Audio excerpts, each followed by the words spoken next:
Good afternoon, everyone, and welcome again to the Rotary Club of Denver Thursday meeting. We have a rich and full program for everyone today. We'd like to start with our Secretary's report from Mr. Brian Blankenberg, Senior Private Client Advisor and Vice President with Bank of the West. Welcome, Secretary Brian. Good afternoon. We'll start off with some announcements. It feels weird being down here instead of on the podium today. So fellowship hosts are needed. Our next fellowship meeting is scheduled for the week of February 6th. Fellowship hosts are asked to sponsor these meetings and underwrite the cost of the luncheons. You determine the number of guests and how to cater the event. Please see Jamie for more information. Our holiday party is coming up quickly here, just in a couple weeks. Join us on December 19th here at the DAC. Reservations are required. Please see Jamie for more information on that. Youth exchange students. So currently we have an 18-year-old boy from Taiwan who is attending Golden High School. If there are any Rotarian members living in the Golden area, this is a wonderful opportunity for you to host. It's just a few months long. If any of our members know of someone living in the Golden area that may want to help, we are actively searching for the next 2 host families. You do not have to be a Rotarian to host a youth exchange student. Please see Scott White for more information. Starting with the holiday on our holiday party on December 19th and the first 3 weeks in January, reservations will be required for the luncheons. Please look for reservation information in upcoming emails and Keyway newsletters. We have 3 birthitarians today. If you would please stand. Arthur Roy, Hank Strauss, and Charlie Miller. Happy birthday.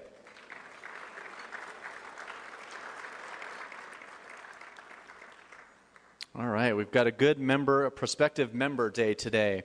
Doug McLemore has brought Nick Davis, and he is in video production director. Welcome. Jim Mack has brought Bob Levers, and he is the president and CEO of Samaritan Institute. Welcome. Carter Sales has brought Todd Williams, and he is a chiropractor. Welcome. Lonnie Langton has brought Lisa Ford, and she is with TEC Integration. Welcome. Lastly, Bob Heiserman has brought Norm Frank, and he is with Alpine Bank, Regional President. Welcome. I also noticed that we have a few spouses in the audience, and we didn't get everybody on here, so if you would just please stand and be recognized. All the spouses of Rotarians here today, welcome.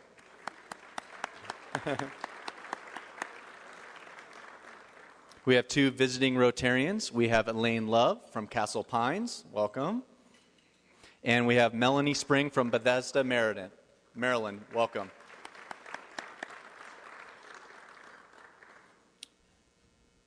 Why does Santa have 3 gardens? By the way, I'm doing my jokes for Christmas early since this will be my last Rotarian event of the year because I will have a little girl by next week. So excited about that. Why does Santa have 3 gardens? So he can ho, ho, ho. Yeah. What do you get when you cross a snowman with a vampire? Frostbite. And lastly, what kind of motorbike does Santa ride? A Harley Davidson. Yep, I wanted to leave you all on that, so Merry Christmas, Happy New Year.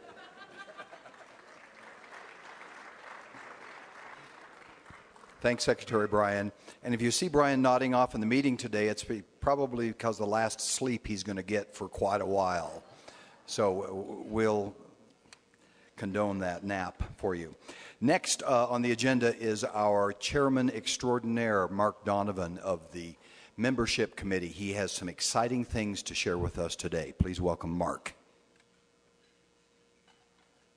Thank you, Doug.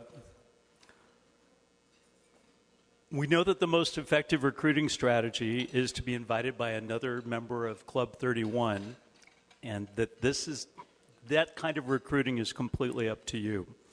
I don't know if you've been seeing a lot of articles recently, but the ones that I seem to be gravitating to point out that people who are new in their careers, who are just getting started, are facing some tremendous headwinds. One of the ones I read recently talked about how people from a variety of different fields are just having a really hard time getting their careers started. At the same time, each edition of the Rotarian that I pick up seems to talk about people who are new, young leaders in their clubs and how by being mentored by existing Rotarians, they're able to get their careers started more quickly. They're really able to take off. Well, as you know, and as I'll say in the stead of President Allison, who's not here with us today, the time is now. Rotary Club 31 is announcing the creation of an emerging professionals cohort starting with a mixer on January the 14th. We're looking for 25 emerging professionals who, like all good Rotarians, are already Rotarians. They just haven't joined their club yet. Think of who you know, either professionally or personally, who's starting out in his or her field. Take Valerie's beautiful flyer, which you haven't seen yet, but it's in color. It's even better in color. With you, and talk to the young colleague that you know about the Emerging Professionals cohort and how that can benefit him or her. Where do you get these flyers? You email Darlene, you email me, or you watch for a Rotary Blast within the next couple of days, which will have the flyer attached.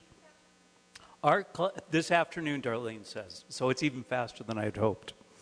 Our club's leadership has been incredibly supportive of this great endeavor.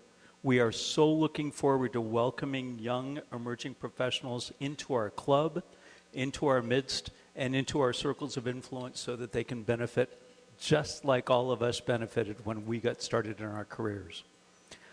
This is a fast kickoff. I have to almost apologize for how quickly we're going to put this cohort together. But as Allison says, the time is now. Thank you.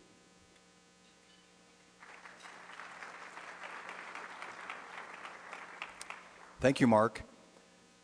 The most effective, sincere, and expert networker I know in Rotary is Will Snyder, and he's here to shed some light on some ideas on how to use your Rotary membership productively in business networking. Thank you, Doug. Mark, where'd you go? That was fantastic. I'm so excited about young professionals in Rotary. You know, I was reminded this morning as I was trying to make my way out of my neighborhood about networking, as I was stuck behind a truck with only rear-wheel drive, trying to get up the hill. And it comes sliding back. And it was like, 20 feet forward, 10 feet back, 20 feet forward, 10 feet back. And I think that's the way sometimes we feel when we look at networking. And, it's one of those things that it really has to be strategic in what we're doing. And, we've all been that person or met that person that goes to an event and grabs all the, gets all the business cards and shakes all the hands and has such a great time. And nothing ever happens. That just kind of hangs out there. And it's really an ineffective way to go about it. It's expensive on the business card front as well as we're handing those things out. But it's really about follow-up. That's really what makes it happen. And that strategy by itself alone, it just doesn't work. But follow-up is really the key to success. Networking for business growth really has to be and it must be strategically focused. And it's, not everyone you meet is going to be able to help you move forward personally or professionally. And it's finding the right people to connect with that are going to be able to inject your personal life full of growth and your business life full of growth. But everything you can do is really driven by intention. And what do you intend to do and how do you intend to grow? You've got total control over how you handle that. I got a hold of a book recently that I suggest if you have a few minutes to pick up called The 29% Solution. It's by Ivan Meisner, who is a start of BNI, Business Network International. It's a fantastic book because it talks exactly about these concepts. Networking yourself or your business really means being proactive. And it's the difference between whether you stay where you are or whether you move forward and grow personally and professionally. You know, the core of network is really trying to do something specific each week that's going to help you move forward with growing professionally. You know, you got to make a plan. You need to focus and be consistent. And basically, you need to hold yourself responsible and step forward and meet that challenge of getting out there. Well, if you do that and you take the steps to try to do something specific every week, you're going to open up avenues that you never thought you'd discover. You're making an invaluable investment in yourself, your personal growth, and your professional growth. So where can you get those things done? Well, welcome to Rotary. Welcome to Rotary, where you can be proactive as you want to be. You can be as focused as you want to be, because we are focused here at Rotary. We definitely have things we focus on all the time, don't we, Doug? They're specific. Here's a place where there's a plan. And here's a place where you can do something specific each week. By doing what? Coming early, staying late, wear your pin with pride, and stay plugged in. Thank you so much.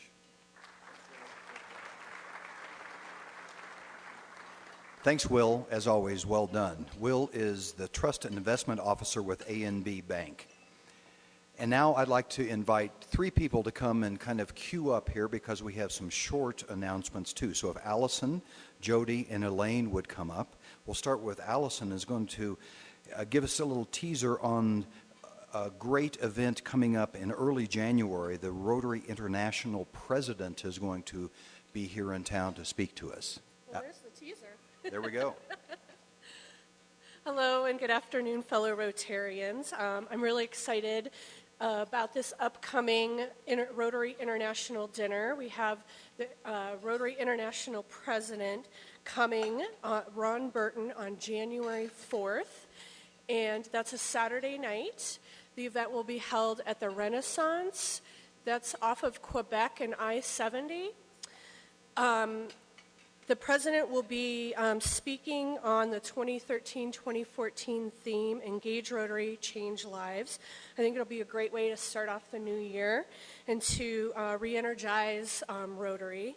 So I hope to see all of you there. How many are planning on attending? How many have registered? Oh, that's great. So I don't know if you are aware of this, but we are doing team captains or table captains this year. And so if I could ask the 7 table captains to stand right now.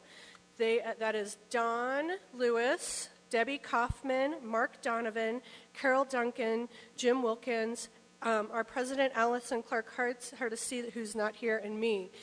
And so what we're doing this year is we're asking table captains to get out there and fill their tables of 10. And so if you haven't registered yet and you like one of these fellow Rotarians, please see them after the meeting and say, hey, I want to sit with you. Thank you, guys. Or if you would like to be a table captain, please come and see Don Lewis or I afterwards, and we'll sign you up. Our goal is to try and get 100 Club 31 Rotarians at this international dinner. And so I think we've got 7 tables so far, which would be 70. So we need 3 more. And if you haven't registered and you go online, you can, there's a place where you can put the table captain's name, so it assigns you to that table. A real quick information on cost. If you're an active ordinary, you get to attend for free. It's part of your club dues. But if you are an active exempt, an honorary, or if you'd like to bring a guest, it costs $60. And registration closes on the 20th of December. So you only have a little bit more than 2 weeks before it actually goes up. So I hope to see as many of you there, and we hope to reach our goal of 100. So thank you so much.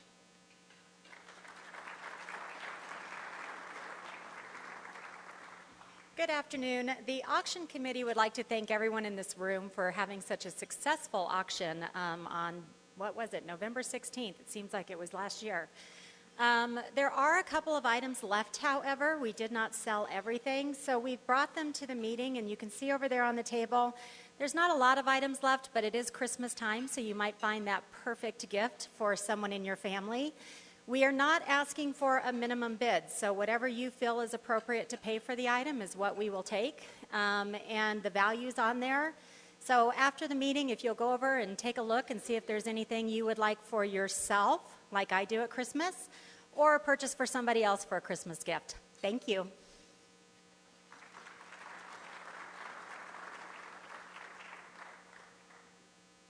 How would you like free money? And it meets the four-way test. We've been given a gift, a $500,000 gift, and it's tied to new members of Paul Harris Society. Now, before you really panic, that's probably something you're already doing. So many people are already giving $1,000 a year. And with the signing of this lovely little form, which is so easy, and I even have envelopes. If you want to fill it out today, I'll mail it for you. It's filling out the simple form, getting it registered with the Rotary Foundation, and then we receive an additional $1,000. $1,000 contributed by a Rotarian over a full Rotary year. You don't even have to do it immediately. Is matched with $1,000. It goes to the Rotary Foundation and comes back as money we can use for our projects right here in Colorado. Now, the catch, it's the first 500 Rotarians out of about 300,000, because this match is open to all of Zone 27, which includes Texas, and Zone 21. So if we want the money here for our projects, we need to get the forms in and recorded by Rotary International as quickly as possible. And you have an opportunity that no one else in all the other 66 clubs I've visited so far have had. The goal is to have at least 100 from this district by this December. And right now, my total, baby, is 98. You can make the difference. And what does it do for you as an individual? You will be a charter member of Paul Harris Society, not only in District 5450, but throughout all of Rotary International, because this is the first year it has been standardized throughout all of RI. You have a chance to not only make history, but do marvelous things. Thank you for everything you do for Rotary and everything you do for District 5450. I have brochures, and I'd love to have you fill them out. Thank you, Elaine. She was feeling my hot presence coming down after her. Yes. Thanks. Thanks, Elaine, Jody, and Allison. Our own Denver Rotary Club Foundation is one of the most powerful components of our club, and this year's president is Lucius Ashby, and he is going to have our annual meeting right now. Lucius, please. I'll try not to have you come down on me, Jim.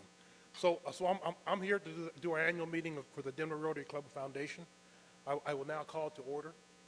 Generally, part of the meeting is electing new board of trustees. At this time with the cycle, we have no trustees. So I'd like to spend a little bit of time just talking about what we've done for the year. At the foundation, One of the things that I think that you've been seeing is our celebration of service. We've attempted to do that to let you know what's going on and try to keep you more informed and involved of all the things the foundation does. The other most significant thing, I think, for the year was the fundraising for the flood relief. We ended up raising $56,000 for them. And our grants committee, Sid Brooks is heading that up. So far, we've given out $6,000 to a group in Longmont called Me Too. It's part of the Rotary Club there, and what they do is assist people with emergency needs. We're in the final stages of also giving the Longmont Club another $15,000 that they will partner with the Habitat for Humanity. And they build houses, but they're going to help repair houses, and we'll be using the funds for that. And they're still seeking and communicating with mainly the local clubs in the district of other needs that are happening as a result of it. And they're trying to wrap this up by the end of the year, which I think is very aggressive, and hope that they do. Okay. And then also very briefly, the grants committee, we're going to make a slight change this year in that generally the grants committee just meets once. They're trying to go through everything at that one meeting, and we feel it's a lot, so we're going to expand that. The grants committee will have more than one meeting. They'll have a meeting to kind of review what we're doing and review the objectives of the committee and really evaluate the grant requests. And at the time, we're trying to seek maybe any additional new grants that you as members might have, that you're involved in an organization that maybe is involved in youth or is involved in outreach in the community that you think our foundation could assist in giving a grant to. We would like you to consider submitting a grant. With that, is there any new business that we need to conduct? Great. Is there any old business for the foundation? Okay, good, Sid. I told you couldn't talk. And with that, I will adjourn the meeting. Can I have a motion to adjourn the meeting? All in favor? Aye. Thank you.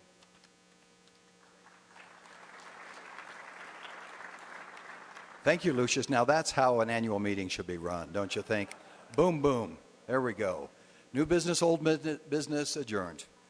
As our entertainment singers get in position, most of us know what this day is, and we all look forward to it during the year because this is a treat. Here's the truth test. If you knew it and you were singing in the car coming in, kind of getting warmed up for these guys and gals, keep that to yourself. But if you weren't singing on the way in, when you're leaving today, you're going to be saying, I could do that. And maybe it's in the shower or in a resident hallway or something like that. Nothing like these folks. So look at the keyway. You can see and read the accolades of the CU Music Department and the Opera Theater Singers. They are an exceptional school, highly acclaimed school, and they produce exceptional faculty, attract young potential professional performers and educators. 3 thoughts I'd like to preface before they start doing this is some quotes. Music acts like a magic key to which the most tightly closed heart opens. Maria von Trapp. For me, there is something primitively soothing about this music, and it went straight to my nervous system, making me feel 10 feet tall. Eric Clapton. And last, and maybe most appropriately, music is the literature of the heart. It commences where speech ends. And so does this one, and so should their singing begin. CU Opera Department Opera Theater Singers, please welcome.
Thank you all so much for having us today. What a wonderful introduction that we got by Doug. Thank you. My name is Kristen Chrisman McCarty, and I am the road manager for the Opera Theater Singers. So basically, I'm in charge of making sure that everybody is on the same page so that we can come and do these wonderful performances for people like yourselves.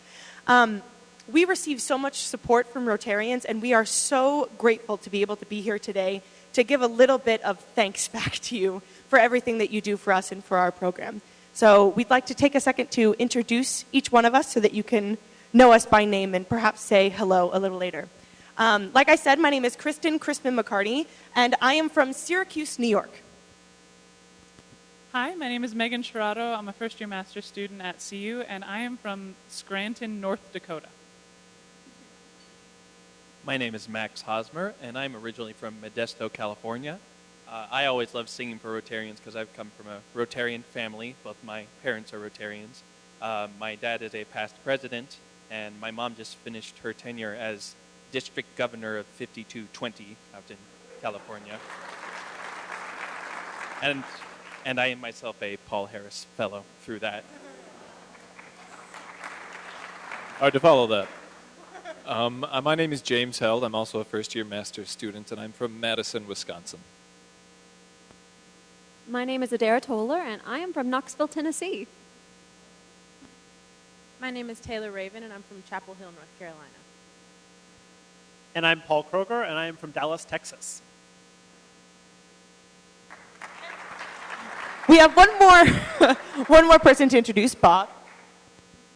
I'm Bob Spillman. I'm obviously retired. So I'm going to hand the microphone over to Taylor to introduce our next number. Okay, so this scene is from Hansel and Gretel, the opera. This is a dance duet, so we're brother and sister. This is Gretel, and I'm Hansel. Notice the pants. And so she's going to teach me how to dance because we're bored and we're hungry and our parents aren't home. And she's a better dancer than me, so we'll see how it goes.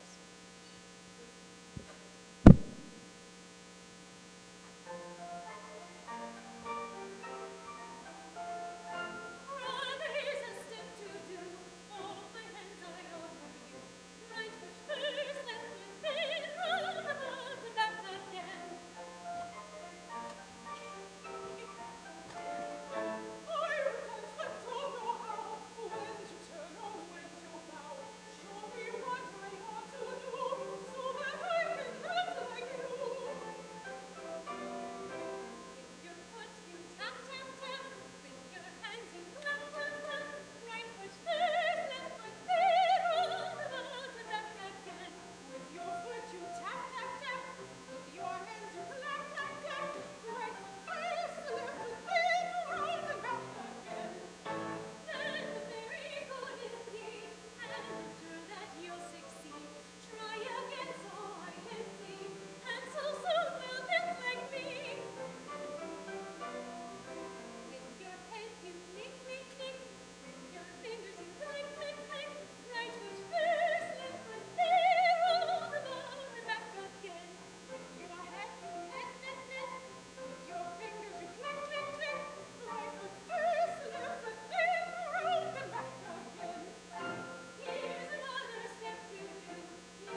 Next up, we have another selection from Hansel and Gretel. This time it'll be in German.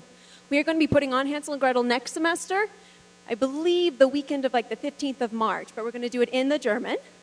And this scene that we're about to do for you is about halfway through the opera.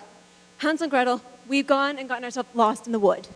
We left the breadcrumb trail, and it's disappeared, and now it's getting really late. We don't know where we are, and we're getting really, really tired. So we decide to say our evening prayer and go to sleep for the night and hope that the angels will come 2 by 2 to protect us.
Hello.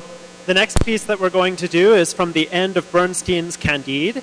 At this last number in Leonard Bernstein's production, all of the cast members from Candide come back on the stage and reflect on what they've learned throughout the show.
So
So for our last two numbers that we have, we're going to move away from the realm of opera and give everyone a nice little Christmas send-off. Thank you again so much for having us here today.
University of Colorado Opera Theater Singers.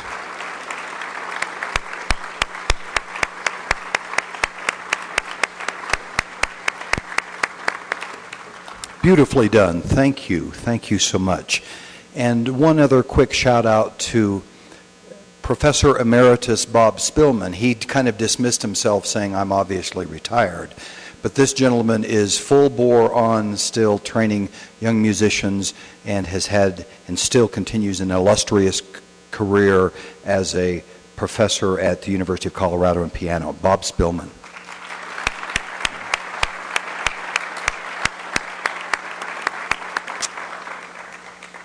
Oh, it's great to be a Denver 31 Rotarian, isn't it?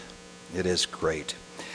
A couple quick reminders, and then we're going to dismiss. We'd like to ask all of the performers, we have gifts for you, including Bob. Something to do on your Christmas break is to practice your pitching. Occurred, and here's an honorary baseball. And if you know anything about baseball, you may or may not. Clayton Kershaw, two-time Cy Young Award winner, was our honoree this year. Very deserving and a great gentleman, and this is a ball in his memory. So we'll offer that to you. If you could stand by the door, so since we all got introduced to you, we can shake your hands and say thank you and Merry Christmas and Happy Holidays on the way out. So if you'd kind of prepare over there. Thank you to many people who participated in the meeting today, and some special announcements did go out today, including the RI President's Dinner on January 4th. And it may seem just like another Rotarian speaker, but we need to say thanks to Grant Wilkins and his immense career and importance in the International Rotary Theater. Just think how many clubs would like to have the international president come and speak to them. Well, we get one every year. And it's not, well, it's not necessarily because of us, but collectively it's because of us and Grant Wilkins and his influence. So don't miss that. Please sign up for the January 4th RI President's Dinner. Also, the district conference is coming up. Early cost savings by December 15th, as well as win an additional night stay coming up. And the district conference is right downtown at the Embassy Suites. So lots of great stuff going on. Thank you to everybody who contributed to today's meeting. Next week, again, an outstanding program. Alan Ashley, Chief of Sports Performance with the U.S. Olympic Committee. Nothing but the best speakers from Pam Adams and her group in the program committee. This is the place to be, and this is where it happens in Denver, Colorado, and the state of Colorado is this club and this meeting. Thank you all for being here. We are adjourned, and we'll see you next week. Take care.